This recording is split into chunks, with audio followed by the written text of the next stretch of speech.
Video kali ini akan kita bahas singkat tapi jelas ya, dan juga ya lebih gampang lah intinya. Mau tahu kalian bisa lebih mengerti ya, mungkin lebih paham ya, mungkin bisa lebih menjalani ya. Ya setiap bahasa sebenarnya sama ya, mungkin beda-beda kata-kata tapi ada yang lebih masuk, ada yang tidak ya kan. Dan kali ini ya mungkin kalian kalian pernah merasakan yang namanya sinyalnya udah bagus ya kan, ya tapi tetap loss ya, mungkin bukan rezekinya ya, mungkin bukan rezekinya ya kan. Jadi sinyal udah benar, breakoutnya sudah jelas ya, arah sesuai analisa ya, tapi kenapa tetap loss ya kan, mungkin kita tanya-tanya ya, kenapa bisa loss ya kan. Sebenarnya jawabannya simple sih ya kan, cuman ya banyak yang gak bisa menerima ya, parahinya gak ikhlas ya kan, jadi mulai emosional gitu. Jadi sangat sangat tidak mungkin akhirnya bas dendam lagi gitu kan, jadi parahinya MC atau gimana kan. Dan juga bisa dibilang ya mungkin memang bukan rezekinya hari itu ya, apapun kita maksa atau bas dendam ya tetap MC juga ya kan. Jadi kita ingat nih, sebenarnya trading itu ya ada probabilitas bro. Jadi sekuat apapun analisamu ya, kalau market nggak kasih ya nggak jadilah ya, nggak akan kasih punya ya kan? Jadi mau SL lebar bisa kena juga ya kan, mau SL sempit kena duluan ya kan. Mungkin kalian pernah mengalami kok, kalian pernah SL sampai 30-50 tapi juga kena kan ya. Ini saya kayak sama seperti kalian trading kayak oke lah, kita tidak pernah stop loss ya kan. Nah, kenapa bisa sampai kena profit sampai ratusan pip, bisa juga. Itulah yang namanya kalau dia gak kasih ya gak kasih gitu ya kan. Kadang-kadang dia sudah kasih, cuma kita kurang sabarnya, jadi ambilnya dikit situ ya kan. Kenapa di saat dia gak kasih kita bisa tahan lama, sedangkan dia kasih kita gak tahan lama, jadi terjadi tidak keseimbangan di situ kan.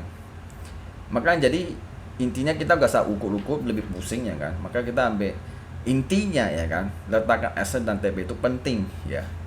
Ya, jadi jangan dibawa perasaan ya. Fokus saja, serahkan sistem. Ya kalau gak kasih ya kita terima, kau kasih ya mau gimana lagi. Sebenarnya ini lebih ke waktu ya, dan juga proses dan ke proses. Hari demi hari kita ada adaptasi di situ. Jadi gak ada metodenya tetap gitu. Makanya saya pun sendiri ya gak usah ada breakout ya. Saya pun gak usah tahu banyak pusing lagi ya.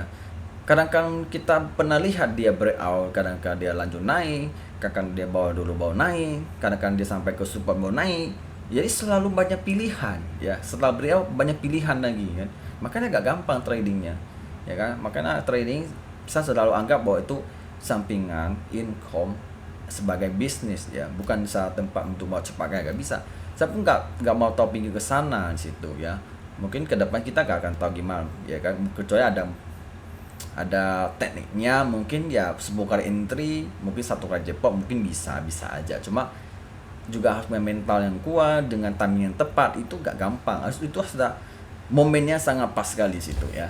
Jadi sebenarnya untuk pemula ya kan, sebenarnya kalian fokus hanya disiplin aja, dengan konsisten, dengan terima risiko aja ya.